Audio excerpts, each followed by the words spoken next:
All right, ladies and gentlemen, boys and girls, welcome to Returners Hideout number 307. We are back. Happy Wednesday. What an exciting week. We are coming back on the other side of Nats. I know this is like the second cooldown week post Nats, but man, people still excited to play, still excited to jam. We've got the excitement for Worlds building up. We've got spoilers starting to drop for the new set. We're actually in community spoiler season right now, so you're going to start to see a lot more of those, including ours in the near future. Not tonight, but soon. And all this other kinds of awesome stuff going on. Plus, we've got these new starters that just released. However, they're not in our hands yet, but we'll have them soon. We're not going to be seeing any of those tonight, but there's still plenty of awesome Final Fantasy TCG action to watch. And of course, as always, we offer the opportunity to people to come and join us and hang out in the booth with me. And tonight, I'm happy to be joined by Mr. Pat Lou. Pat, welcome to stream. Thank you, John. Thanks for having me tonight. Super excited to see some of the decks as we are in the ramp up to Worlds. Yeah, man. It's last week, week right after Nets, you're like, okay, is everybody just going to play just the things that won or what? But I was surprised to see the continuation of what has kind of been the story post Yuna this set, which is just like a really healthy mix of ideas and strategies, all kind of seeing not just seeing play, but seeing success. Agree, yeah, and seeing the deck diversity also in Nats is always refreshing to see, especially in that 2-deck format.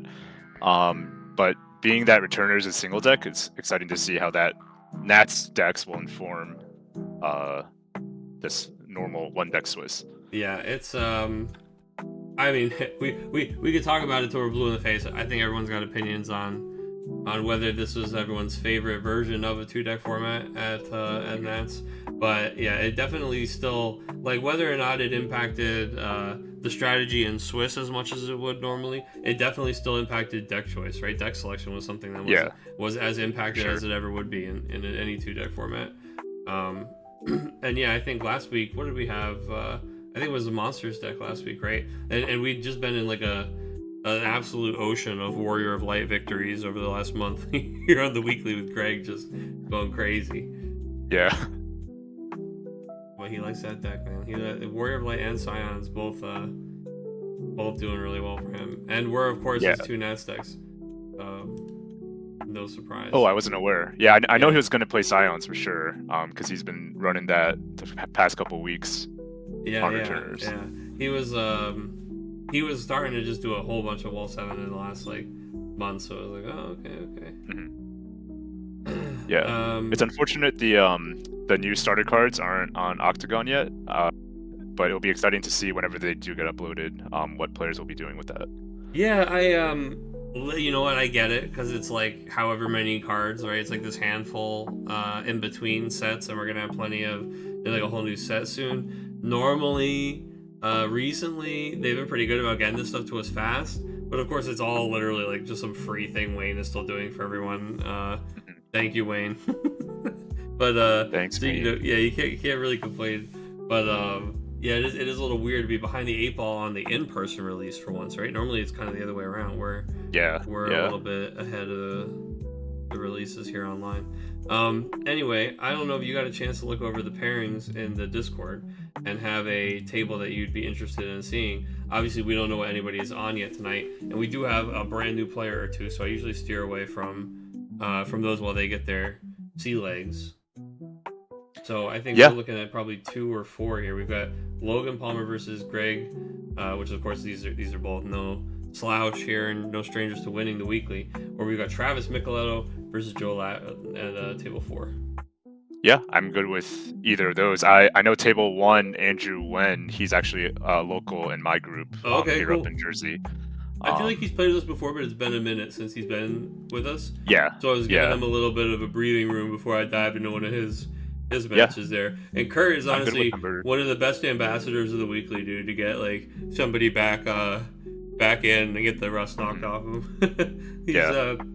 I used to pair people up manually when they were brand new, like when I was a little more worried. Now we've just had so many good experiences with new people that I trust you guys, right? But I used to literally manually pair them with like my ambassadors, dude. I'd be like, Kurt's gonna take care of this person no matter what. You know, he's gonna help him walk through. Octagon. All right, so let's go to table 2. Let's see what Logan and Greg are up to. Sure. Logan versus Greg could very easily be a final match any week here, so it'll be a fun one to watch round 1. Let's get this up on the stream for you guys.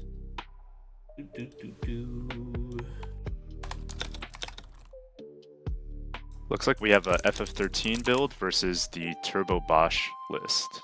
Ooh, okay. Are we talking Turbo Bosch, like Lightning and everything, right? Not the more Sky Pirate version? Okay. Yep, with Raijin and Fujin actually on the board right now. Oh, yeah, okay. We'll get in here. Yeah, I know that there's kind of 2 flavors of Bosch.deck running around right now, right? There's like the more wind earth, if not even kind of mono wind leaning Sky Pirate thing going on, which I'm sure you saw that Vaughn. Yeah, the new Vaughn.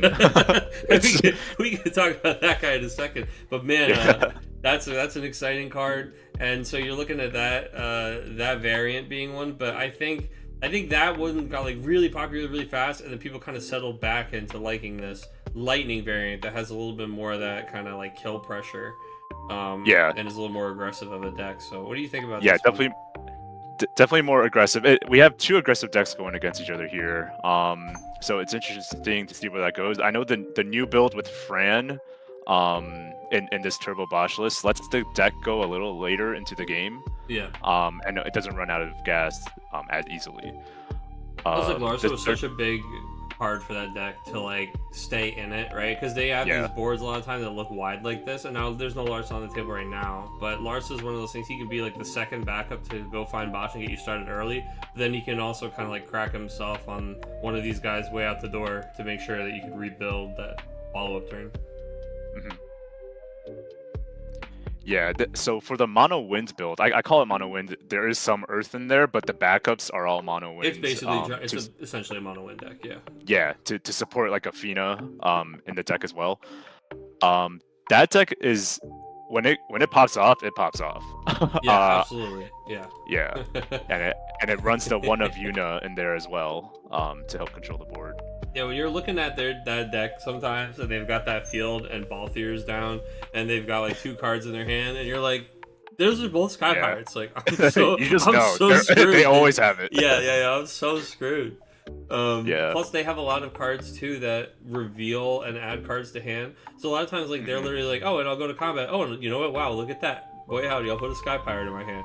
You're like, man, I even know they have it, but I still have to like play into this. So yeah, it could be really strong. And I think what it does have too is it has the Ishtolas, the Fiends, like those protective things. Because what we're seeing right now is we're seeing the Final Fantasy 13 deck gets its removal online, and it just has no problem picking apart key pieces of this board. And all of a sudden, man, blink and you miss it. Logan's missing half of his board.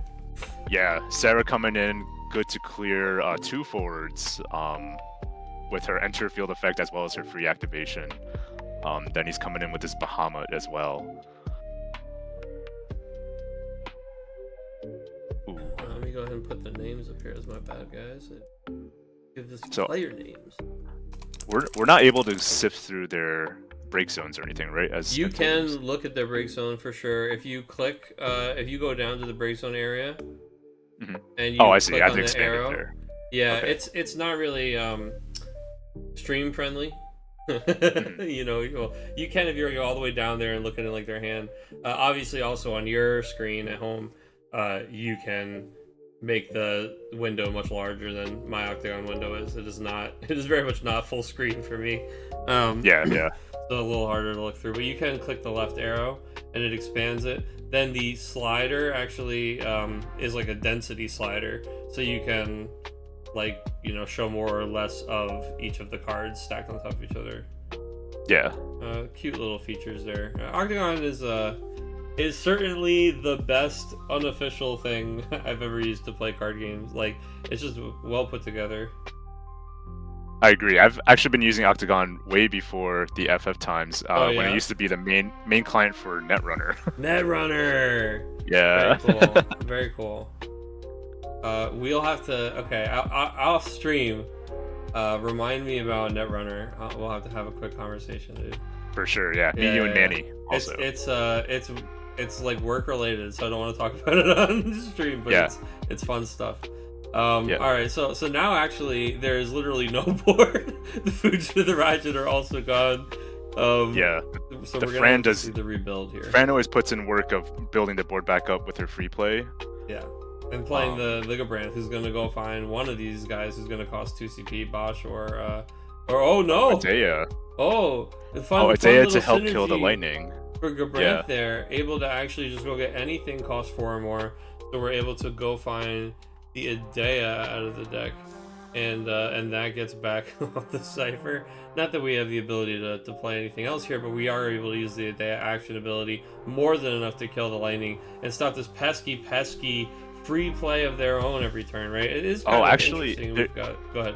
So it looks like Copycat doesn't have the 10 in Break Zone. Right? I think he Oh, has wait, 16 sorry. cards in I'm his break looking zone. at- Yeah, he yeah, has I'm RFG looking and at damage. The damage. Yeah. I mixed it up. No, it's all good. It's all good. So he cakes out the lightning. What is kind of interesting here is both of these decks have their own style of like 3-drop. Oh, on attack, like a guy comes in for free, right?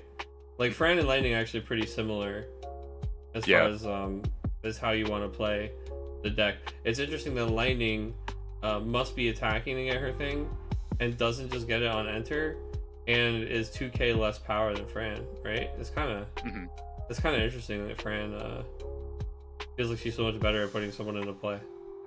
Yeah, I guess the benefit for Lightning is that she hits for 2 damage. Yeah, exactly. Well, of course, if she of course. hits. Yeah, it's all about the actual attack itself and less about just like the board, right?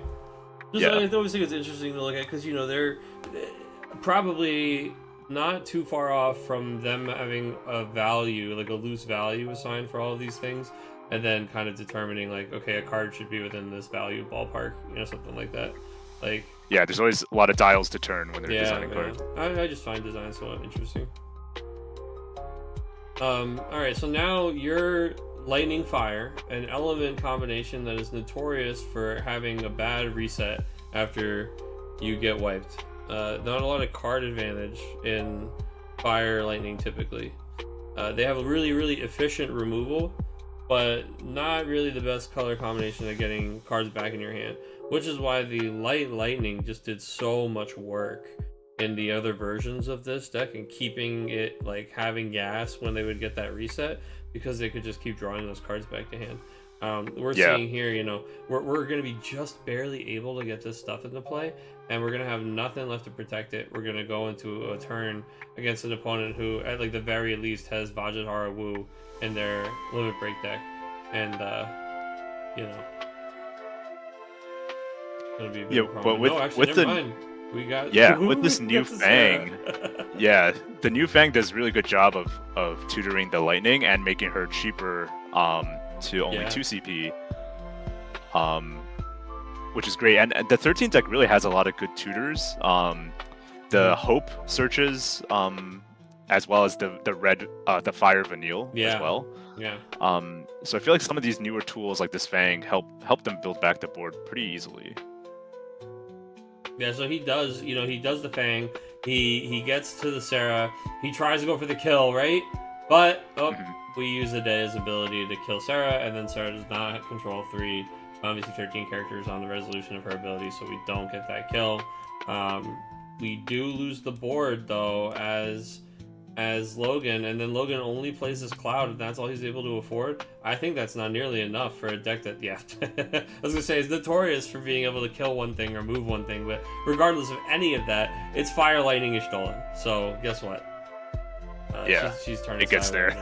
And that's it. All right, well, this is very interesting. So I was looking at the targets Gabranth with Sarah, because I believe Adea you can only use on the controller's turn. Oh, is that true too? The activated ability.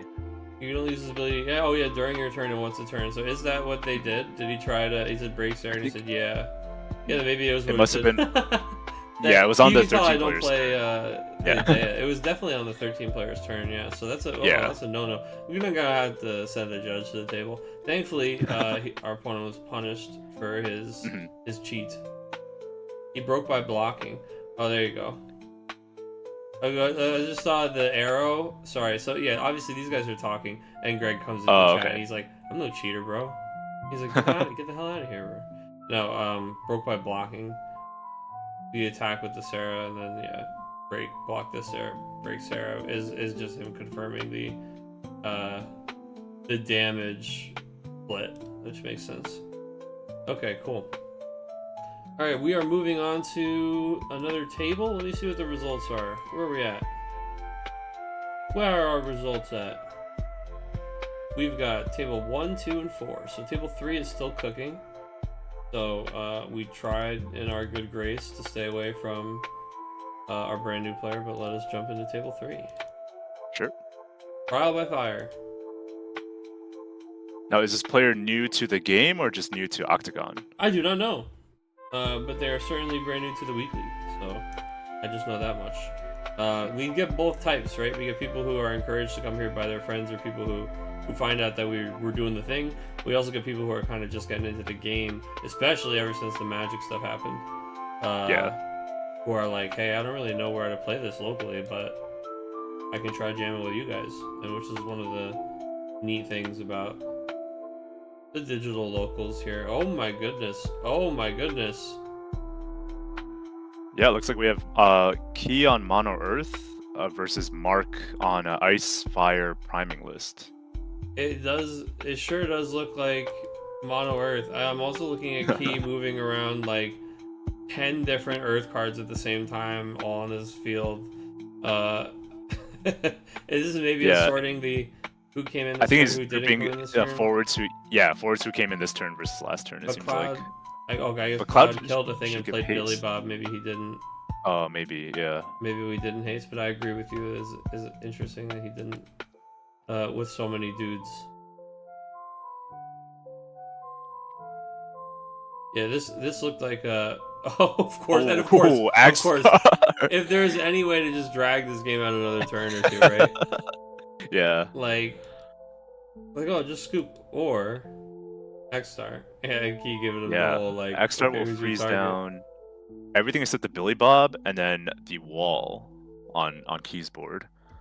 And Tifa, she can't be. Oh, and Tifa can't be dull. Oh, yeah, howdy, bitch. Howdy, gamers. That's so good. Oh, but he can ping Tifa for the I guess the 3K. Yeah. She's big. Yeah, now the ward though. Yeah, okay. So he's gonna finish the Tifa. We're gonna use Wall's ability though. I think not. We're going to remove 3 Earth cards and the breaks one from the game and say she can't be broken. Cannot be broken this turn. Dang, dude. Wow, that's sick. That's the first time I've seen this card being played, actually. Tifa? I love this card, actually, though. Oh, the wall. Oh, the wall. Yeah, so so let me tell you about this card, okay? I'd never played this card before in my life. And then at Nationals this weekend, we were cube drafting. And this guy's in the new All-Star Cube. So I played this guy. And I did his thing one time. And I immediately was like, how could I have been so wrong? Like I should have played this card. This card's actually great. Like what the hell? How do people not play this card? Like this, like I was just like, wait, what? I don't need these things in my discard pile. This person's alive. Yeah. Especially in a deck that uses like it gets a lot of cards in their discard pile pretty quickly. Yeah, I mean the deck I was playing in Cube wasn't even Mono Earth, and I was just like, damn, this is like hold on, this is great. Like, I think it was like a Barrett, and they were trying to kill Barrett, and I was like, nope. And I was like, dang, this is actually kind of a cool card. I mean, he is a legend and stuff, too. Some of the cards, sometimes you read a card, and it's just not, like, doesn't jump out at you, you know? And sometimes they're good in, like, boring ways. And I think it came out in the same set as Yuna, so I think the Yuna might have, overshadowed any of the other more unique legends in that set. But this is looking like X-Star. He did his best, man. He bought as much time as he could, but he was literally like, "Get out, guys, run!" He was like, "I'll hold him off, run!" Yeah. He knew he was going down, and unfortunately, I mean, it might not be this turn, but we've got 1, 2, 3, 4, 5, 6, 7, 8, 9, 10 forwards. Oh, and Jill here being played. No shot. The freeze all characters, man. Yeah. Priming into Shiva can freeze the characters or can destroy. Can break two of them or two of the something, right? forwards. Yeah. Oh my goodness, dude. We're just going to freeze all characters, and we're gonna be here for. I mean, this is the one thing, right? Is like these decks, especially with this new Shiva, even like the Kate Sith, like Ice is getting really, really good at prying open that window of opportunity and kind of keeping it open longer. But I'm still waiting for like Ice just doesn't have the thing to do while they're holding the window open. You know what I mean? Like, where's my like, which one of these Ice cards like wins the game for me? Like, who actually is like attacking? Who was on the board already that when I froze all these things, I don't just like lose next turn when they reset my wimpy Ice guys, you know? Yeah. Like, yeah. Ice just is like, it buys this time, but for nothing. And the time is really, like, could be really well spent by other colors, but they're really careful about that, right? Because that's why they make all that stuff mono Ice stuff. Because it's terrifying to start giving other colors those kinds of, like, that kind of time, those kinds of turns, right? Yeah, but they have so many ways of just delaying your turns over and over again, making sure you can never cast anything efficiently. But it almost costs them like their whole turn, right? So like as long as like it's like they spend their turn to stop your turn, and then like after a couple turns of that, Ice just runs out of gas, and then like sometimes it gets, and that's why they have to jam Ifrits into their damn Ice deck, you know? Yeah. Which is kind of funny, but it is getting closer and closer to like a real space where it can kind of operate as its own thing. And there were definitely people who took many different mono Ice variants, prime and otherwise, to Nats too. So yeah. We did not have the Shiva that freezes everything, unfortunately. So I think I see two of them in his 16 break zone. different ways here. There's a lot of arrows and red highlights on cards, and I think it's probably a little doomed for our fire player. And there's damage 7. Yeah. It's exciting to see this Tifa doing work. Usually you see the Fire Earth 2 CP Tifa in these Earth lists. This one is still an Avalanche operative, which is nice. Not every Tifa is, right? Yeah. Really good against those Ice type strats. I mean, really, really interesting card against Axstar because it can also just like comfortably block him, right? And it's just like kind of like he has to ping her down, and it requires 3 things, and all that for a 1 CP card. I do think that she's a pretty neat little like tech inclusion in some of these decks. There's a lot of dull freeze your guys stuff happening right now too. Yeah, such as the Zeromus also that you see in Wall 7 decks at the end of your turn to all the forwards you control. That's a huge one, yeah. Yeah, so Tifa can protect against that, and it blocks it as well. So. Yeah, I had Tifa in, in the Una days for a hot minute. I was doing Barrett stuff, and I was like, oh, maybe I'll just put this Tifa in there. You know, it's like this really annoying. Like this 9K checks. So the earlier version of the Una deck, you know, they've got all the weenies. And that card, I was like, oh, this card feels really cool against it. And then, like, the later version of the Unit deck where they no longer are weenies and everything is also, like, an 8 and a 9K. I was like, yeah. not so much little Tifa is going to stand in the way of that. But, all right, so we've got all the results in for our first round. So I'm plugging those in right now. We've got to run it back down for everybody. Andrew took a 7-2 over Kurt at table 1. So it's your boy Andrew moving into the next round. We'll go ahead and we'll watch his game. See what he's up to, table 2, Greg, 7-3 over Logan. Then we've got table 3. We just saw that one, Key finishing at 7-4 over Mark, our newcomer. Thanks for joining us, Mark. And then table 4, Travis, 7-0 over Joe. It says Joe was a no-show. That's interesting. Did I get a judge call about Joe being a no-show? I don't think I did. I did not. Okay, so I guess we should see if Joe is here.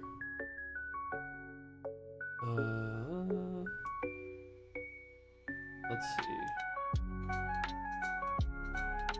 I did get a message from one person who said that they were sorry they signed up, they weren't going to be able to jam. However, it was not Joe. So I'm going to send Joe a quick message here on Discord, guys. Sorry for the slight pause.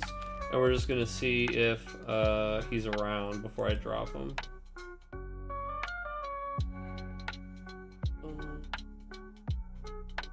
Go to judge calls.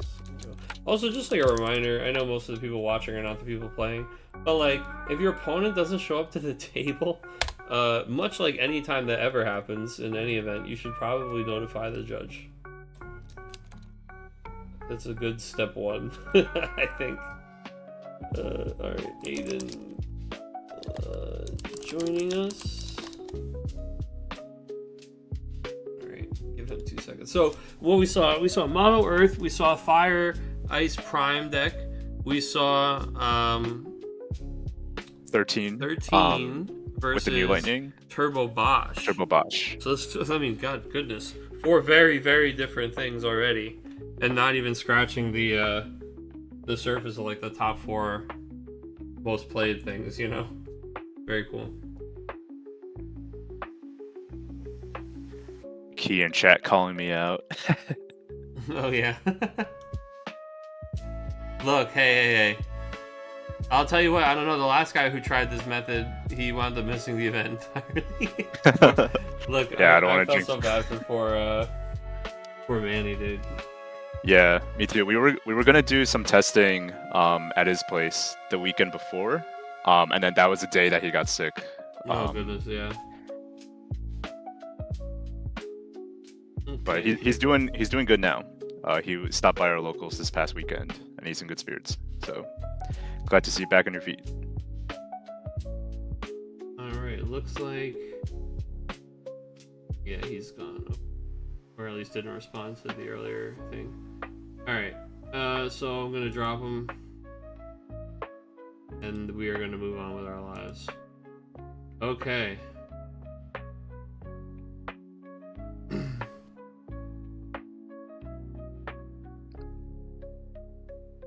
Patrick, how do you feel about being sponsored by Harpoon Willies? Chat wants to know. I'm for it. Big fan of. It's sort of an inside joke with our local group. I assumed there's a it was, restaurant. since I did not understand the joke, that it was probably from the inside. Yeah, it's a Jersey thing, John. You wouldn't get it. Yeah.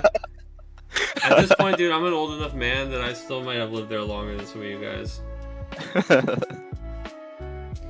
I know you were, because we were talking first. We're about the same age, but I know I know some of these spring chickens, dude. They still need a couple more years in Jersey before they're more Jersey than me. Yeah. Your blood is filled with pork roll. Oh, well, it's Taylor ham is what my blood is filled with, because I'm sorry. That's right, I'm from the north. Alright, let's drop Joe. Alright, matches. Next round. Okay, round 2. Did we get to watch Travis the first round? I don't know if we did. I don't think so. So we're gonna get to see him versus Andrew, which will be interesting to watch. Alright, let me post this up for the people.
Oop, there we go. All right, we're back. We've got the next round up. We're gonna go be seeing table 2, Andrew versus Travis. Sounds good. I'm gonna wait so I don't accidentally join as the other player. I have done that an embarrassing number of times. Yeah. More than I care to admit. But yeah. And then there's the double table 4. There's always all these little landmines that they set out for you, Pat. You'll learn this real quick. There's all these traps you have to navigate. They're just trying to trip you up. You gotta wait for it to shake out and settle, and then okay, looks like oh no, see there's a second table too also. Who knows? I've had that happen to me too. We both have a table up and you're waiting there 5 minutes and then you notice that the other player had where's the other the guy? table up. Well, that's when you know it's like, hey guys, I shouldn't have to like hold the hand. I encourage you to reach out to each other. Yeah. I know we don't all feel like being in voice chat, but you know, I can't make it mandatory, but you know, these are the things that happen when. But yeah. So we have a joke. I'm sure Harpoon Willie's is like your local, like a dive or someplace that you guys go. We always, of course, down here, people may or may not be familiar with at least the phrase Sharkies or the Sharkies Challenge, which is Sharkies is a local, like a bar that's around the corner from our locals. But the Sharkies Challenge, of course, is when during the tournament you are going to Sharkies in between every round of the tournament and taking a shot at coming back to the tournament. The Sharkies Challenge is always in effect. Irving Diaz is a professional Sharkies Challenge runner at the Raleigh tournaments. But yeah, you know, we actually got a bunch of Sharkies t-shirts, and Alex Hesper was joking about like, this is the uniform, dude. We're wearing this to Nets. The Sharkies. That's fun. T-shirt. The team shirt. Is that in the same strip mall as the locals? Yeah, store? it's literally so hiding. It's all the way down. You walk all the way down the strip mall, and then you turn around the corner, and it's like at the end of the corner. Oh wow, so it's like facing another direction. Yeah, it's like literally like if you were to exit Game Theory, you turn left and then you walk all the way to the end of the strip mall, and there's like a gas station, convenience store, and then you turn left around the corner, and then Sharkies is like around the corner. Oh wow. But Sharkies has better food than it has any right to have, being like a random strip mall dive bar. Very good. I gotta check it out at the next time I'm at Game Theory.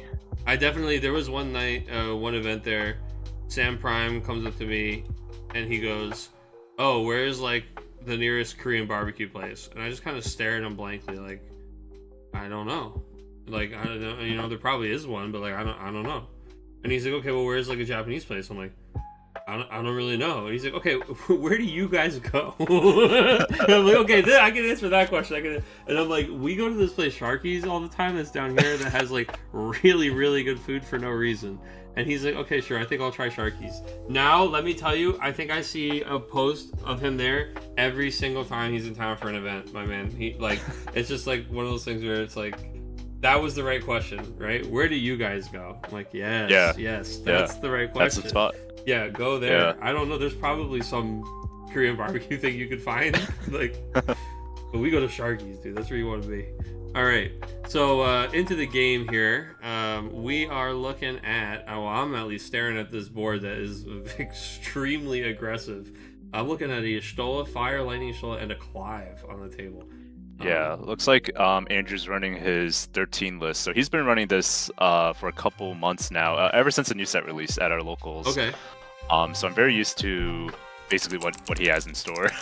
And it seems like his opponent, Travis, seems to be on an 13 focus build as well, but more ice than fire. Just looking at the Shiva in the break zone. Hunter's giving me a hard time. Hunter, look, I don't know what any of those restaurants to the right of Game Theory are that aren't Salsa Fresh. I've literally never even looked at a single one of them. He was asking the wrong guy, okay? Look, but also, none of you have literally ever suggested we go to any of those places. So as far as I'm concerned, especially you, if you don't tell me to go to one of those places, they're not even worth looking at. That empanada place near Game Theory was really good. Oh no! Was that the South Oh no, Hunter! Hunter, no! I liked it. I swear you said the empanada place, and I bet his head tilted a little bit. Like he was like, "What's this guy gonna say, dude?" Oh my god, it's so funny. We had an experience there with that guy. The guy who like owns the place was just like. an absolutely enormous douche to Hunter for like no reason at all while we were there. He says in all caps, no it is not. The guy, we were just like, let's try this place out, and Hunter says, like, you know, the guy's got 1 million empanadas on the menu, so Hunter's like, hey, what's good? And the guy goes, I own the place, do you think I make bad food? And it's like, what? Like, that's not really... Well, you know, and I think I even tried to, like, it was like so jarring and so weird the way he said it that I even like remember chiming to try to lighten the mood or something, like kind of like, oh well, like then, you know, you should be able to recommend, like you should really know one to recommend that or something, like oh yeah. I own the place, okay, well then you're probably used to recommending one of these fucking empanadas to somebody, like how hard are you trying to not get our business or whatever right now? Yeah, it was great. The exchange went on a little longer than I'll spare stream. But like, I eventually Hunter like goes and he just posts a review on like Google reviews or whatever about like, you know, hey, like this food is okay, but this guy was like really awful. And then the guy commented, "You got better food than you deserved," as the reply to his feedback. So that's all I think of every time I see Che empanadas. Anyway, we've got two Luminas pointing at each other from across the table, Spider-Man style here. And yeah, if that isn't the sign that, yeah, there she is. I was gonna say lightning or some 13 characters about to hit the field, and I don't know what is. The lightning mirror. So this one is definitely running ice cards. So we see Emina, which is not just an ice card, but it's a signal of other ice cards, if not even a nice heavy lean, right? So interesting to kind of see how these we have a Shiva in the break zone. Yeah, how these are going to kind of go against each other. Yeah. Oh yeah, Prime Shiva too. Oh, we have a Kamanot out of the LB. That's always exciting, right? They immediately. So yeah, like, I wonder what the Dark Forward is there to trigger that effect. Ooh, play the Shuyin. Yeah, that's right. Hunter goes. He said he could be the tiebreaker if Hunter had some. He's like, well, I could be a tiebreaker for you. It's like, yeah, well, they're all tied right now, so. Well, he gave me free extra chimichurri, so. Well, there you go, dude. Maybe that was nice. You know, the Grinch's heart grew 3 sizes that day. I don't know, brother. People could change. Oh man. Waraji is good, but insanely expensive. The Korean thing is good. What Korean thing is even there? There's like a Korean like mini grocery market that also has like prepared food. Is there really? Like, it's not in the same plaza. It's like the plaza next to it, but it's still walkable from Game Theory. Yeah. I say this as if I was like a no. Please tell me more. I just went there for lunch that one time. Look, I know more about. I don't know. You can ask my roommate. He will probably laugh about how bad I am. We pull out of the apartment and I'm like, is this place left or right? He's like, it's left, bro. We've lived here for like 4 years. I'm like, look, I don't know, man. New Jersey is all mapped in my head. North Carolina, yeah. I can't sort it. Oh, thank you, Cosmo Krator, for the follow. We got the Kefka laugh coming through my speakers. What was a good time. All right. So it looks like one player did do the old opening salvo. Here's my lightning. Here's my Sarah. You know, kill your thing, deal some damage. We removed the Sarah, or rather, she goes the back Sarah to went back to the hand. Yeah, at the end step. So she's chilling, and the threat of that just kind of looms now, right? Like, oh, at the least he has the Sarah to do, and the snow that we're also seeing now. Andrew discarded again. Sorry guys, I was bad about the names on stream today. But that snow is also a card that is so good with this new lightning, man. Like, that is a crazy swing. Like, they draw a card, you lose a card, and then he just goes back to hand. Yeah. And Sarah actually here, it would kill 2 forwards here with her enter field and her activated ability, so lose 2 forwards, take 2 damage. Yeah. Yeah, high threat density here. Surge is here freezing down the lightning from Travis so that she can't get the... Oh! We got my favorite card! Oh, this is like, he's playing to you, dude. Yeah, There we go. That's what the Kamlana is in the LB for. We got Barnabas You knew it, on the dude. You field. said I'm excited to see what the dark card is. And this was Yeah. the perfect precursor to Odin arriving here. I love it. I knew it in my heart of hearts. Priming the Odin, giving this Surges minus 8k, and so also man, letting he him might be attack dead, twice. Yeah, this is 1, 2, 3 attacks here. So, but you know as well as I do, brother, that he's got 2 cards in his He's hand. got the S. Yeah, one of them, or even both of them. You know as well as I do. This might be absolutely over. Well, the thing too is, I bet he has, what's it called in the limit break? I bet he's got not Camelot, but the guy that searches the dark card, Shuyan. So, and he's got these 2 cards in hand, and oh, I guess he didn't have the backup of it. I was gonna say technically he could have like tutored the S if he didn't already have it in his hand, right? But no, I guess not. I guess he's a card short. But I guess putting your opponent to 6 and making him do something about this is pretty damn good in a deck that's full of dudes with haste on the card, you know? Yeah, I'm not sure what in Andrew's deck can take care of this Odin outside of the Bahamut's. I forget which one he has, but it's the one that's cheaper if you have like 2 or 3 13 characters. 13 boards. Yeah. That is such a good card. Obviously only held back by the deck building restriction, but really, really good summon. With a Fang here from Andrew. Yeah. Well, that's definitely we're going to do the call and response chain here, right? Expected to see a lightning here out of the deck.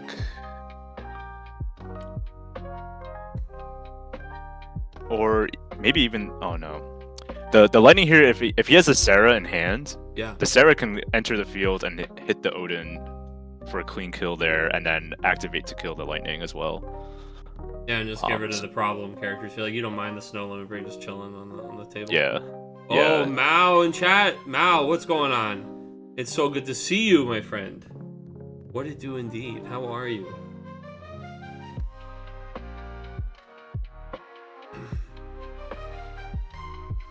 Alright, well, we're really thinking about it.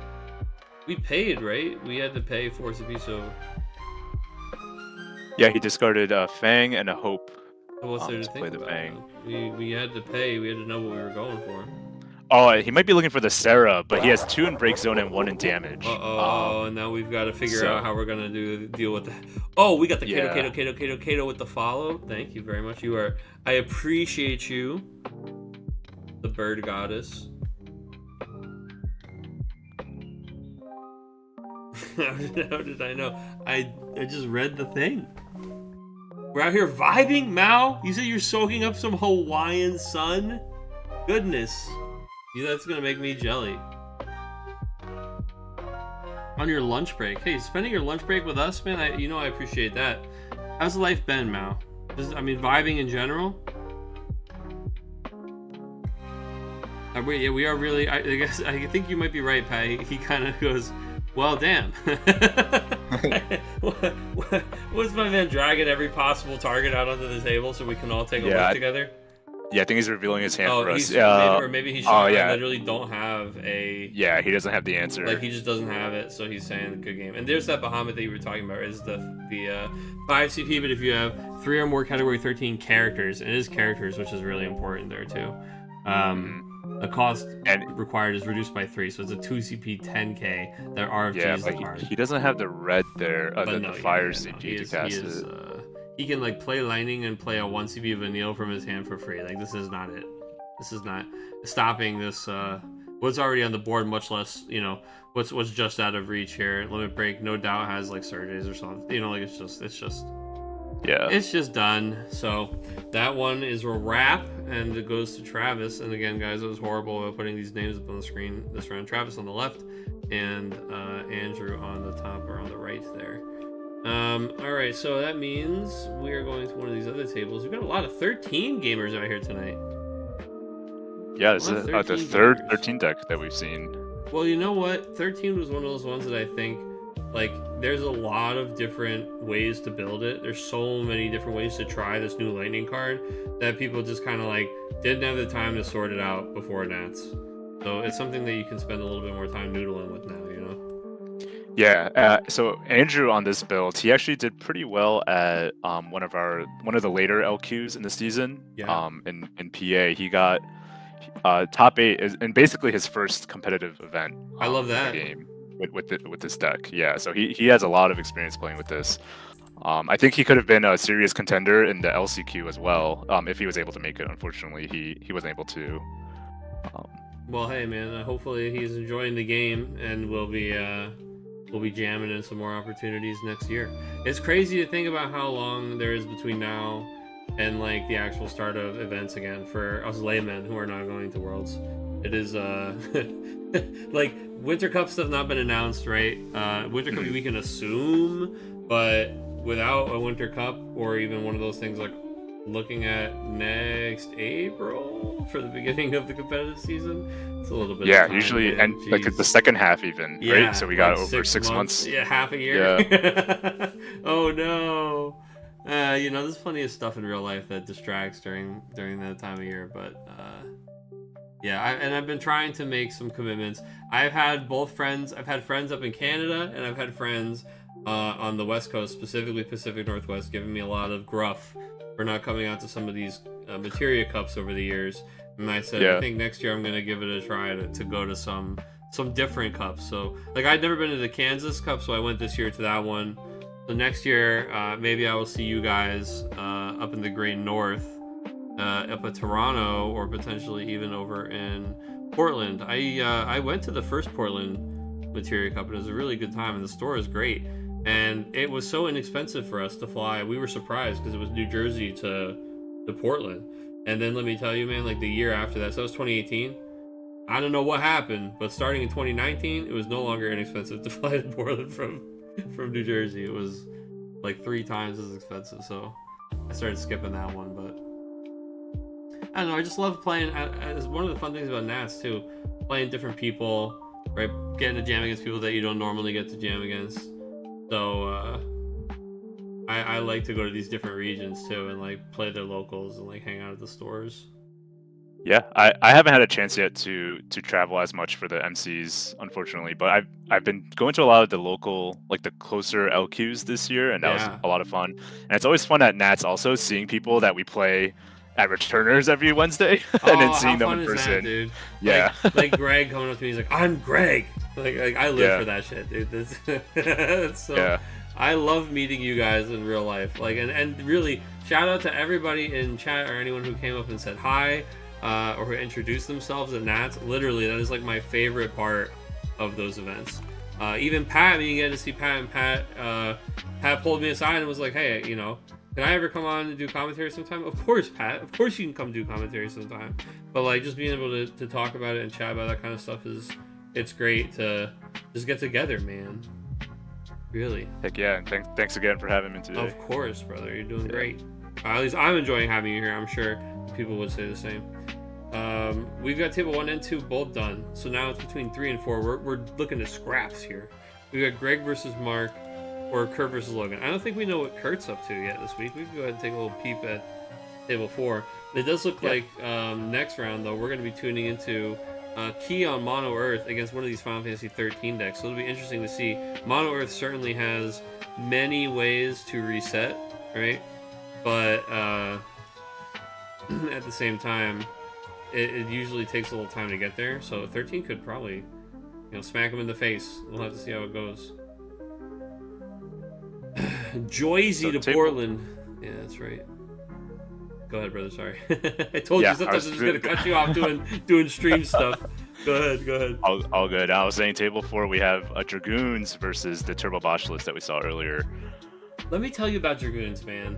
I did not expect that Dragoons was going to be one of the decks I was testing for Nats this year, but it was absolutely one of the decks I was testing, man. Not just like maybe I would play this, but definitely needed to know what it was up to and to play against it, because it was just way more real than I think people are often willing to give it credit for. It's always just like, it really is something tiny can always just push it right back over the edge.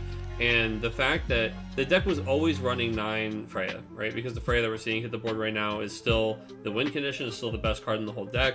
Yep. But the fact that it was literally 6 absolute garbage cards and then this payoff, now you have 6 good cards and 6 payoffs, and there's only 3 cards that are really just the ammo. But since it's a bullet that fits 2 different guns, you find yourself with way more uptime and action on like really powerful effects constantly in Dragoons. And so then they also have this card that is all of a sudden worth looking at from last set, and Kane Limit Break.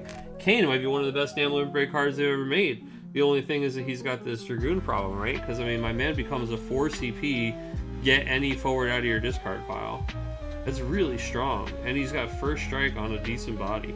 So like, this is like Noctis on crack. Yeah, and he's only LB1 as well. Yeah, and LB1, so which is huge. It's huge. Yeah, and there was also a new backup in this set. Yeah. That was Dragoon focused. That I think that, along with the new Freya, really pushed this over the edge. And the quote unquote bad Freya having the secret text of being able to cast Leo or the Warrior Light LB. The water limit break is very interesting. The Warrior of Light LB being one of the most interesting ones, right? Just being able to put the play that LB card. He is such a strong LB card with enough standard unit Dragoon forwards out. Is really interesting. This Dragoon too, this one on the field, the Opus 12 Dragoon stays winning as the absolute best standard unit Dragoon that's ever been made.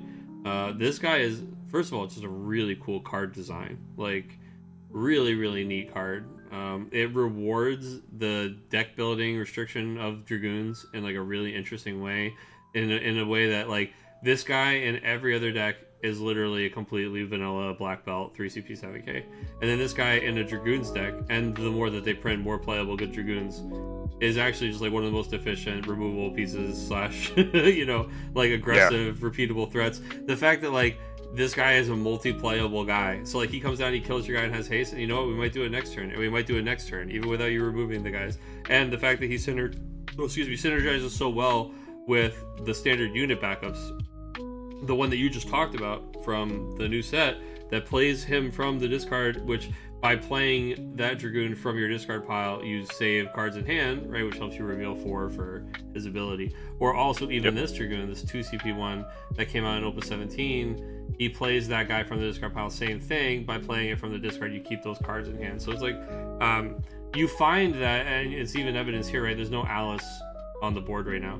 You find that Dragoons actually just kind of has enough gas these days. We're slowly replacing cards that were just named Dragoon with cards that are just good enough, and it only gets scarier, really. Yeah, and you forgot the best part about the Opus 12 Dragoon is the Ruby Asami foiling. Oh yeah. I mean, absolutely. I was like, I forgot the best part. I said everything he does. No, you're right. One of the cool things about those foils is, like you said, the foil version, not the full art, right? The full art is great too, but the foil versions themselves have that special pattern foiling on it, which is really cool. Yep. All right, so this one going to Kurt on Dragoons. Let's go ahead and put the results in, and I believe since the June, we actually have a nice clean finals coming up here with no hangover matches. So Kurt 7-6 over Logan. Did table 3 not report maybe? Oh, they're reporting right now. As I say it, Mark X is typing, dude. Love to see it. All right, so we are switching to the last round. Oh, you popped Alice to keep you from losing. Hey, well, I mean, I'll tell you what, that works too.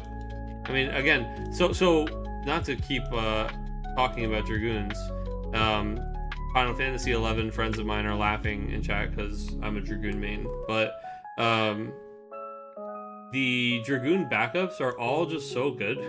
like the fact that the deck has oftentimes 5 different backups that all have action on the backline. A lot of decks don't have that. Like, you can cash in some of them to get back Freya specials or to get back your best Dragoons. You can cash some of them in to play the guys straight from your discard pile. You can cash some of them in to like prevent attacks or to get through on attacks by dulling the guys with Alice, right? You can really get a lot of mileage out of these standard unit backups. So it's easy to build the backups out, and then they all have a reason to be there later. It's I do wish, like, some tribes feel like they get a lot of thoughtful design that just keeps tying them together over sets, and then some tribes they just like decide like, yeah, I just don't think that I care about making like monks that are interesting for monk decks anymore, you know, and they just it's like stop. I would love to see. I think this is always a really good jumping on point for people when they come into the game, right? Like things that people can immediately relate with when they come to Final Fantasy TCG are category-based decks and job-based decks, right? Because those are things that are easy for you to relate to. Like, oh, I love Final Fantasy VII. Oh, I like white mages, right? I think it's cool that some jobs, samurai, monk, dragoons, have had these decks over time. I think it's just really good for the game as a Final Fantasy trading card game to have an archetype like dragoons or monks be something that, even just in like a conversation that we mentioned as being an archetype for the game. I do wish a little bit that some of the real classic stuff, like I know Irving's even joking about thief deck incoming, like thief, red mage, black mage, white mage. There were cards that had like a tiny bit of synergy for those in early sets, and we just kind of dropped it on all of those cards. It would just be cool if all of those jobs had a time in the sun at some point. And that's my Final Fantasy job wheel soapbox, dude. No shout out for your very own dancers. Look, man, I love dancers too, right? But I will admit, dancers. Dancers is an archetype that like didn't seem like it was going to be a thing, and then randomly suddenly got like a bunch of love over a couple sets. It's definitely not like one of the most popular Final Fantasy jobs. Like maybe outside of the MMOs, it's not very popular at all, right? So, I think like the core, right? Like warriors being a thing right now, even though it largely does not involve even a single warrior from Final Fantasy 1 type warrior, is cool, right? I mean, again, I think, I guess in terms of like FF1 or in like Final Fantasy 11 terms, where it's like warrior, thief, red mage, black mage, white mage, monk, like those should just be decks. Like white mages should have some more cool synergy cards that work well together because they're white mages. I don't think that's ever really been a thing. Red mages had a thing for a minute way back when. That was like, if you control a bunch of red mages, they do extra stuff. Shout out to Matt Rice, I think, was the one playing red mages at the Boston Crystal Cup. I gotta look this red mage up. I don't think... Yeah, there's definitely like a standard unit red mage that does stuff if you have a certain number of red mages in play. Yeah, which, by the way, at the time, virtually about, like, you had to have like, there was like only 2 or 3 red mages. They weren't good. So it was like, it was asking a lot, because it wasn't just a red mage, it was a red mage black mage deck, because there are black mages that had similar stuff. It was like, if you have black mages or whatever. So he was doing a dual standard unit thing. A little Final Fantasy history for you. It was either Chocobo Joe, it might have been Chocobo Joe. It was either Chocobo Joe or Rice. One of them was playing red mages, black mages at the Boston Crystal Cup. Alright. Next round, final round.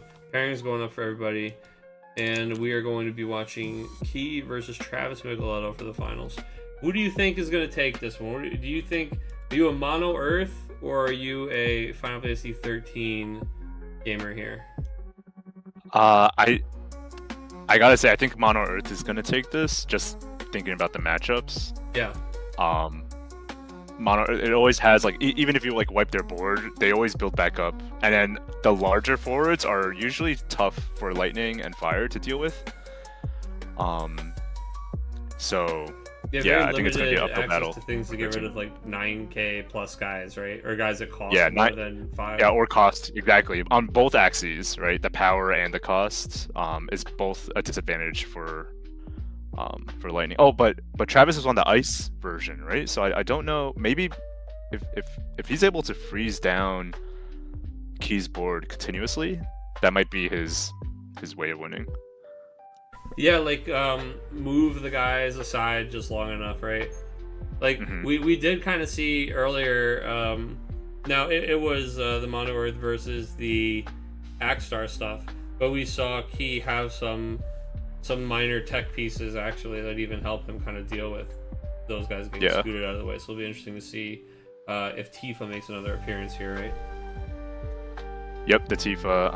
I know. Oh, so Travis is on the Barnabas, right? The minus 8k from Barnabas might not be enough to hit Earth's top end. Odin. Yeah, but the first strike will be valuable. Must have put Barney in the list after seeing Harpoon Willie's torpedoes. That- I can translate that sentence, but that is very much, this is very Pat coded. Yeah. So that we named our decks at the last LQ like Harpoon Willie's something, and then I called mine Harpoon Willie's torpedo. Of That was course, the build yeah. that had the Barnabas and Odin in it. Yeah. Torpedo lightning. I was a total sap at Nats. Well, to be fair, actually, technically, our Nats decks didn't have names, but I did name them, as I'm sure many people did, on Materia Hunter before I exported or brought them to the event to fill out. But I was a total sap this year. I just named them. I have 2 link shells in Final Fantasy 11, so I just named them after both my link shells, and then the color of the sleeves I used was the color of the link shell pearl for both of the shells. So That's nice. I was a little nerd, shouting out my homies at Nats. No, that's awesome. You always got to do the shout out. Got a rep, dude. Yeah. Yeah. Well, it's cool because like similarly, like you said, it's cool to just run into people who we became friends with or know because of the online weekly, right?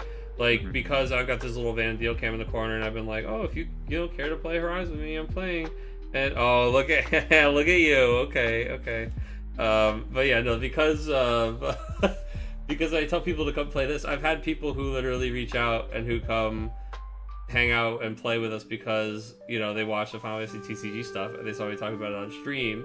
And there are people who like I didn't really know or talk to in the game before, and now like I've got a total bond with these guys, like Ogie and Zion. You guys are great, and I get to see these guys like Nats and stuff now, and they're just my link shell mates from 11 too, which is funny. So yeah, I definitely didn't think that in the year of my Lord 2025 that I'd be playing Final Fantasy 11 with people I knew, and making new friends. Even shout out to the Penguin, the Apkalu, drawing 1 card for us on stream. Kato, who is who's walking up in front of the Vanadil cam, very self-aware.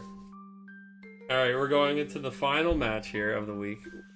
All right, yeah. So this one for chat, everybody. Obviously, chocobos make different sounds, right? We've got Wark and we've got Que. If you had to pick one, and I need everybody to participate in this. Hi, you're included. If you have to pick one, are you a Wark or are you a Que kind of person? I'm gonna have to go with Que. Que, yeah, okay. Yeah, this is like the pork roll Taylor ham. This is the North South Jersey debate here. The Warks versus Quez. I'm kind of a Wark guy, but there's a spot in my heart for Que. Mihun, good to see you. I'm a Que Wark. Max taking the out. Okay, we got a lot of Quez coming in. Brett with the Que from the YouTube. Brett, good to see you, brother. Keeping the YouTube views high. I'm glad. Hey, look, you know what? I see 1 or 2 more YouTube things every week. So you guys are making me feel good about putting this together. Oh, look, we've got the Emperor Apkalu walking in front of the stream now, Johannes. I think they're just trying to hang out with you, Kato. Alright, anyway, we're here to watch the tournament. Let's go into the final round of the night. Table 1, we've got Final Fantasy 13 deck versus Mono Earth. And key is definitely... It says pork roll on the Taylor ham packaging. There is no debate. No, see, that's exactly what people who are wrong like to argue. Oh yeah, okay. It says friggin' cotton swab on the Q-tip packaging. So calling it a cotton swab doesn't make you a psychopath. No, everybody calls it a Q-tip, bro. You don't call it a cotton swab. You don't call it an adhesive bandage. You say, "Give me a band-aid." Right? Get out of here with this logic. You got to come back ready. That was half baked. I've been having this fight of my life. Petroleum jelly instead of Nobody said no. I said Vaseline. Well, yeah, that's because you're from North Jersey. That's true, because only the North. That's how it works in North Jersey only. Yeah. All right. So we are here, and you would maybe be surprised to see that this is a very normal mono Earth deck if you were looking at this start, because this looks an awful lot like Anthony Apigo's playing Avalanche deck just a couple sets ago to me, doesn't it, Pat? Like it's straight up. It's Barrett, Ifalna, Wedge into Biggs. It's the more FF7 based backup line rather than the traditional mono Earth one. Yeah, like my man is flirting with a Barrett activation right now. Like, I mean, I don't think we're gonna see it, but like, it's actually possible here. Normally not in the non-7 variant, right? Like in the OTK variant, you're not even normally considering that trigger. But what he's got in play already right now, he's a 1 CP Tifa, and and then we're off to the races. You only like Cloud and Billy Bob. You've got the numbers if you wanted to get there. Not that I think he cares to get there, right? It's completely irrelevant. I'm just having fun pointing this out. On the other side of the table, Travis is going in with the Lightning is already on the table, and of course that is is why he's got 7 cards in his hand, right? Because this has already been doing some work and returning that card to his hand at the end of the turn, and then that does help you keep this nice full hand size for making those choices and making those plays in the following turns. Because we talked about this a little bit earlier with Lightning Fire. Lightning Ice has always had a similar problem, right? It's a bad color combination for card advantage. Like once the shit hits the fan in your deck, like you have very little ways to kind of rubber band back into the game. Like you kind of can put together this really difficult situation or board for them to deal with, and then if they get through it, you're just like, well, I guess I'll die. So because the ISIS form of card advantage is more so denying your opponent card advantage rather than generating your own. So once you run out of gas, it's hard to bring it back.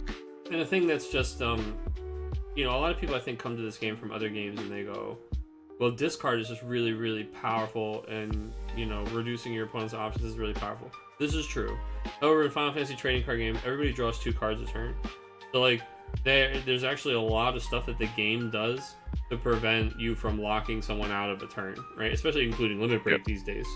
The game is very, very much designed to try to reduce as many non-turns for people as possible, even when you're under like a control strategy, which I think is an interesting thing about it, and it's hard as hell to design a game that way.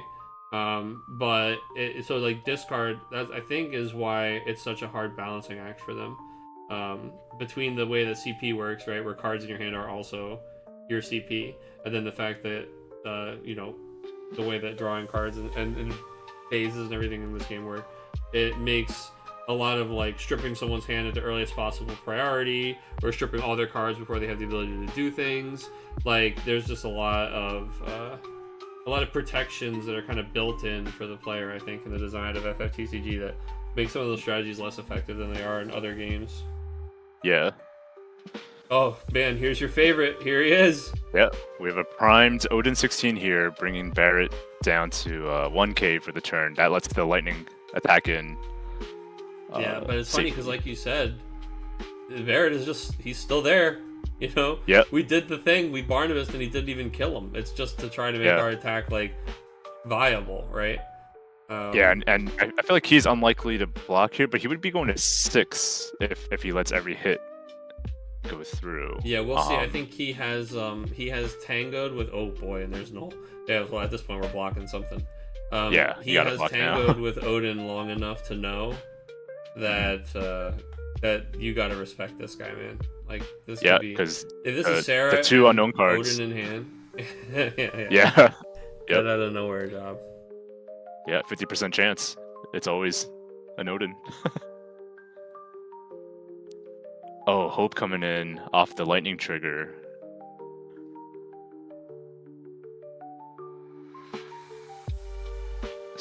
Probably searching for, I guess this another Sarah.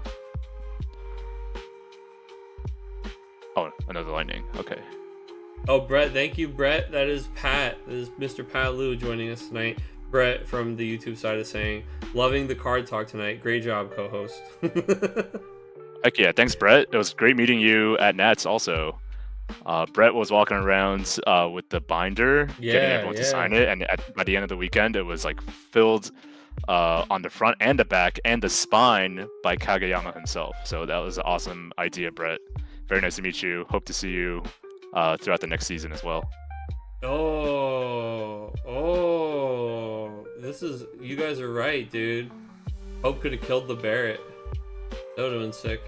Because Hope, he does have the choose an active forward and it loses 1,000 power for each 13 character you control.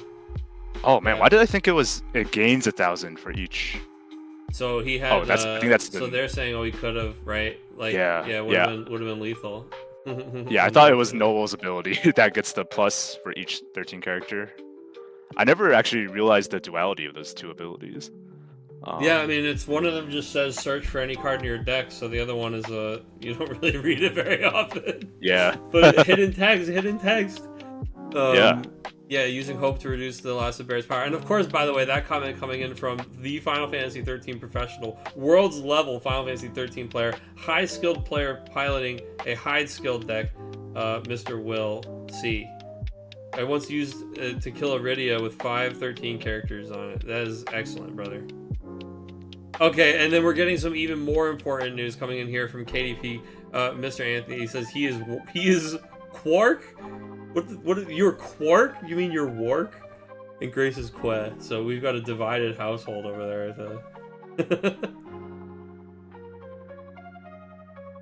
Quark, I guess it's a combination of Que and Wark. But he hit me. It's Quark. Yeah. Like the character from Lunar, dude. Space Those Chocobo. Who know. Yeah, Space Chocobo, exactly. No one on the face of the just H saying no one on the face of the planet has ever used the second mode for Hope, and that's when Will hits him with the all, dude. I used it once. So Key is on borrowed time now. Now Mono Earth deck on 4 backups can do an awful lot with some borrowed time, but he is staring down some threats that if they are not removed. I mean, things can get very, very scary very fast. Noel has that crazy text, right? Which is when a forward the opponent controls leaves the field, one of the other forwards gets dulled. So effectively, like, once a single blocker is dealt with, 2 blockers are dealt with. Having to produce that many blockers, or just remove these forwards, and starting the turn with Ingus is bad news for Key, right? Like, he wants to be playing the Emmet first, then playing the Ingus, then getting the follow-up thing. Like, the fact that he's got to start with spending 2 CP on the Ingus to look for a way to get out of this means he'll probably find his way out of this against Mono Earth, but it's going to cost him probably everything he's got. Yeah.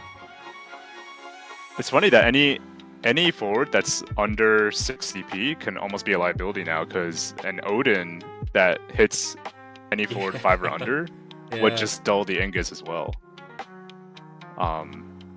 But MSL here probably removing the Noel with the next character entering the field. Or even as simple as like one of these Sarahs coming down, right? If he plays something that's targetable by the ability, like Right.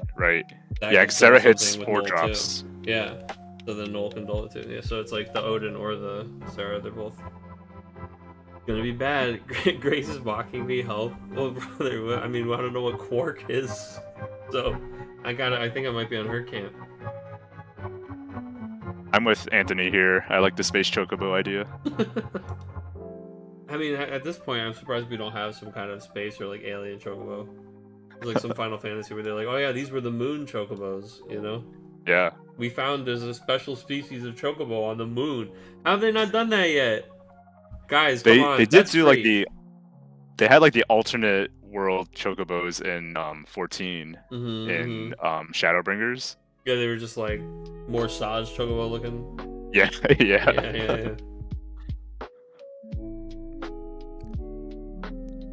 Key passing the turn here with just the Ingus and Emmet Selk. And he had the Montleonis in his hand. Montleonis here would have costed 5, yeah, so not enough on the field.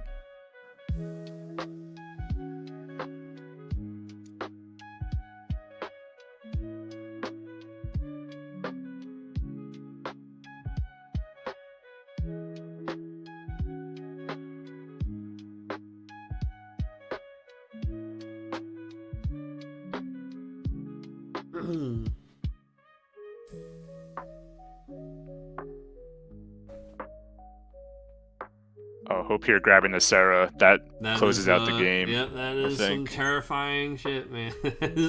I mean, this What, Sarah is just such a scary card, man. This is another one that I think was like, there is something just under the surface there. Like there's like a list that's waiting to pop, dude. Like Yeah. I keep seeing things that are like really, they're so close, and that Sarah is just so terrifying. But it's nothing. Yeah, it seems to quite be like it, you know. Lightning's turning sideways and putting that Sarah into play. She's entering the field, so we get to choose a 4 to 4 or less. We did play that Emmett Sug, so we're gonna kill it. He looks like he has a reaction here before the Sarah enters the field. So with the lightning trigger lightning on the trigger. stack, We got there might be a Titan. Yeah, The Titan that yeah. breaks a 9K or a adult forward. Sorry. Yeah. Is my guess. Amma would be great. I don't think he's running it in this version, but I know a lot of mono Earths recently have had that kind of pocket Amaterasu. Yeah. Especially with if he's like running Cloud and like the two-color Tifa in the deck as well. Or the new Titan that does like a pump and trade, like the Convoke guy. Yeah, that's true too. I really like that card.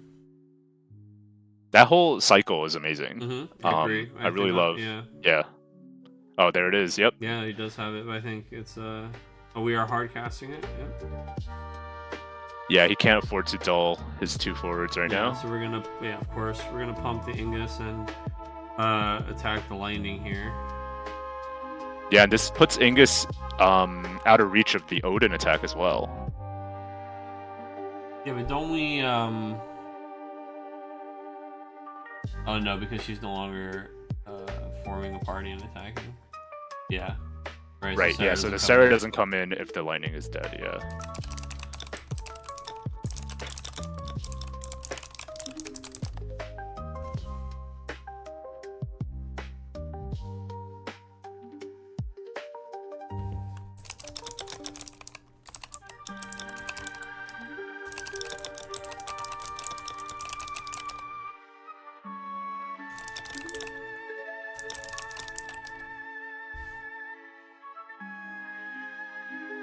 Yeah, so for that one, because of the way the lightning is worded, and hey, you know, if you guys want a really great video to go over some of this, friend of the stream, of course, Mr. Judge Jared, has a wonderful video that's even just about this lightning that he talks about in detail. But lightning, so she says, because her language is so specific and weird, it says that you may play a forward onto the field dull, forming a party with lightning and attacking. If there is no lightning on the field when that ability resolves, the thing cannot enter the field forming a party with lightning and attacking, because there is no attacking, there is no party, there is no lightning. So it cannot, can't do its thing. Can't do the thing. Now, we still have Odin shenanigans here, but I think that last card in hand, we would know if it was something spicier. We're going to attack with Null. Null gains plus 1,000. For all the 13 characters we control, so he does get plus 3. And he goes up to 8. And he is, we got the 11k Ingus. It's gonna have to block with the Emmett Sulk here, actually.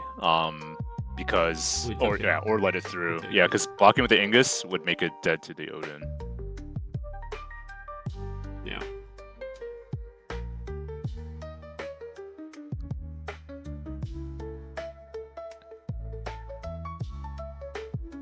Also, like, if our opponent happens to take a trade there, we get to dull his, you know, like we're taking a line that potentially could result in lethal that is low risk, right?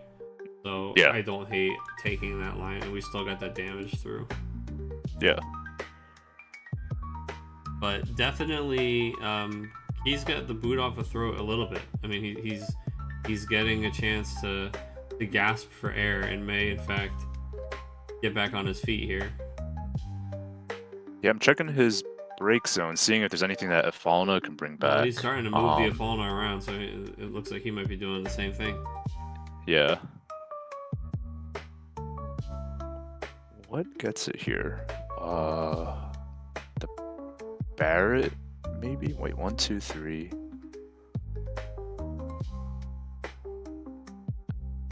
Yeah, Odin. Oh, yeah. Odin. Yep, it was the Barrett. Once he primes, he permanently he can attack twice. Mhm. Yeah. Yeah, but that is a triggered ability of him gaining that ability. So you can actually Amaterasu the gain of that ability, and then he would just be a haste for strike 10k after that. Mm-hmm. Oh yeah, so does Barrett. We get to shoot the Knoll.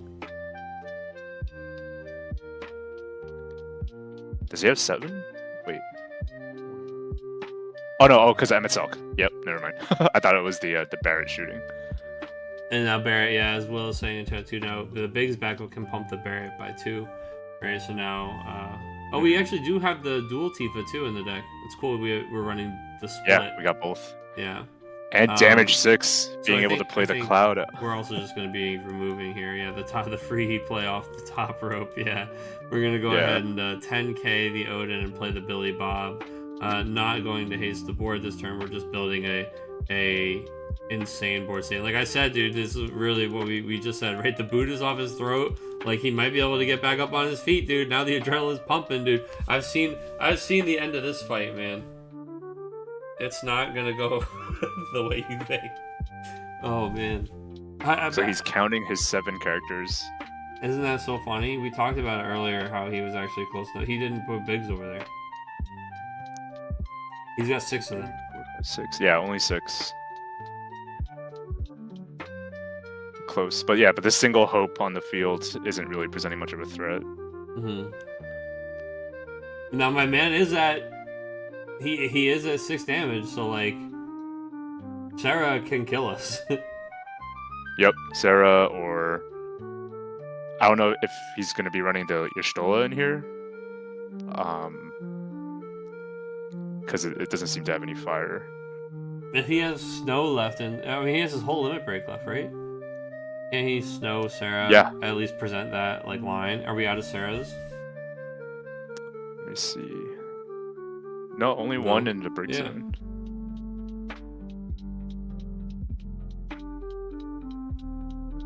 Oh, we are 1 CP off. Yeah, that's true. Oh, Snow is 5 CP limit break? Yeah, he is.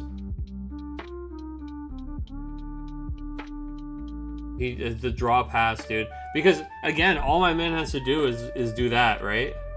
Yeah. So, like... Yeah, because there's no way for Key to interact with that either. Because if you remove one of the Right. forwards before the resolution, it would fizzle.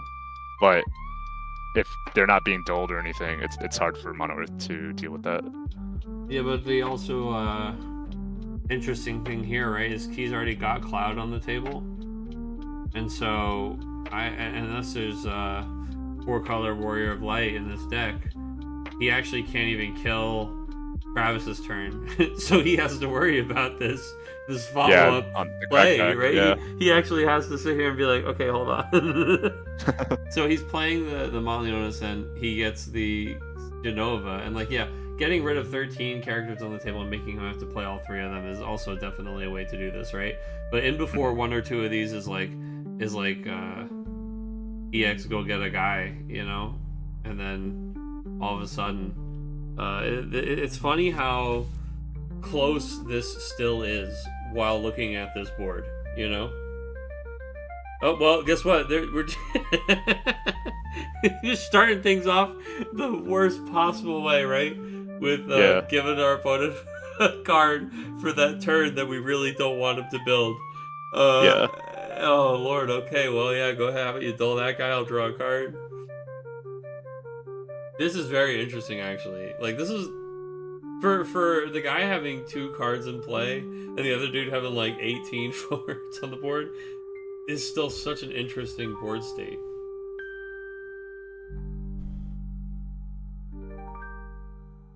Yeah, especially because Travis's next turn, essentially, if he goes with the line we're thinking of, completely uninteractable from the Mono Earth side. Yeah, until we get to the thing. Yeah. Oh, yeah. Tifa coming in. Oh no! Key is literally sitting there like, not like this, bro. A second EX burst. It's 2 EXs, so there's another card for free to Travis's hand. This time he's getting to look at the top 3. Dude, Travis is going into the next turn with a minimum 7 card hand, and he's just trying to assemble one combo that he has a tutor for the best part of in his limit break deck. You know what I mean? So he's got guaranteed Snow. He just needs the CP. Now he's got the CP for sure, right? So he's got Snow into Sarah. So he just needs to have what, a 13 character. So it's dealer's choice. It's really yeah. And I mean, Will's making a great point here too, right? Like he's like, you just had to stop after the 1. The only way you lose is giving him the cards, right? Like you know. Yeah, because the clock is the same, right? If Travis isn't able to build the board up, he's able to go in for the kill the next turn. Exactly. Like the only way that you lose is giving him, like, he has 1 out, and you both know what it is. Like here comes Snow. Now we can respond to Snow's search if we have removal for Snow. Key 2 cards in hand. You might have the removal Titan. Titan, yeah. Declaring our Snow ability here. Is Key, it's time. It's probably better to wait for the Sarah to activate her ability first, and then killing with the activation on the stack. We're going for the grabbing lightning. the lightning. I guess we're figuring, like, if he can interact, he's gonna have to interact here in the attack step, and then maybe I can still play around whatever the interaction was by finishing out the combo in main 2. Because, like, otherwise, if he doesn't do any of that, great, I'll just get the Sarah out for cheaper with this lightning, right? Like, and then force something there. Yeah. Which is interesting. There are a lot of ways to play this right now that are very interesting forms of kind of like chicken with I know you know I have this, right? So if I know you know I have this, what are you doing that you're okay with? You know, like, I trust that you know I have this, so if you know I know, you know I know. Counter the counter and counter the counter, yeah. Yeah.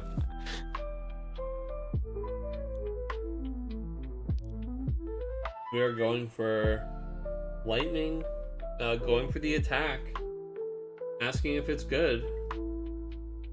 Basically ferreting out some kind of information. He says, yeah, unfortunately.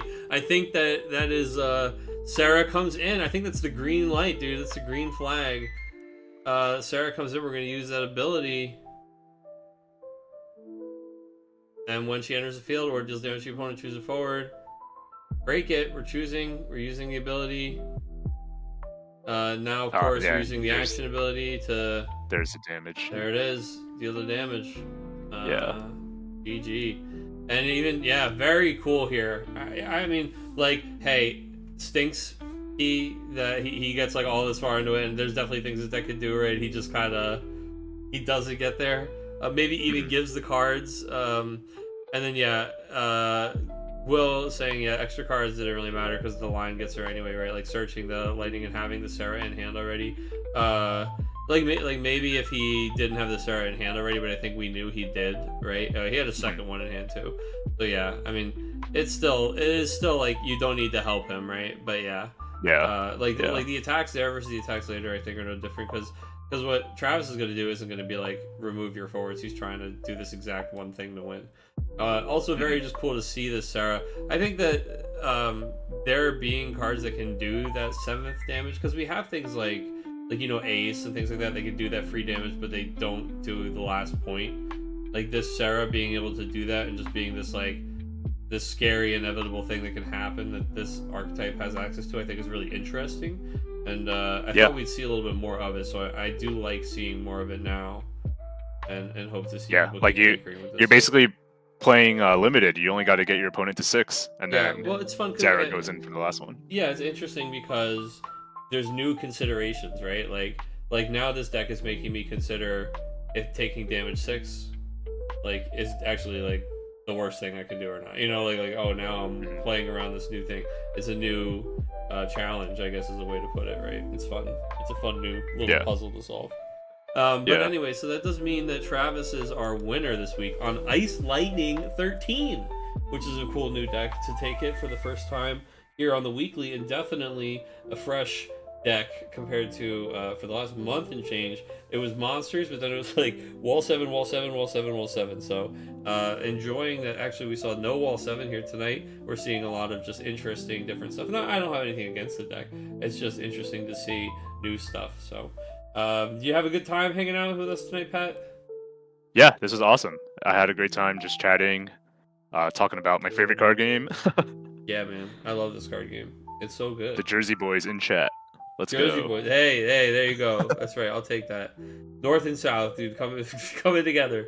Heck yeah. To the Central Jersey that does not exist. No, we. Well, I'm a proponent of Central Jersey. You're a Central believer, dude. Yeah, that's my favorite cryptid, the Central Jersey. Yeah. Yeah. That's me. I'm in Weird and Jay. All right, guys. Well, thank you all so much for tuning in tonight. Thanks to the new followers.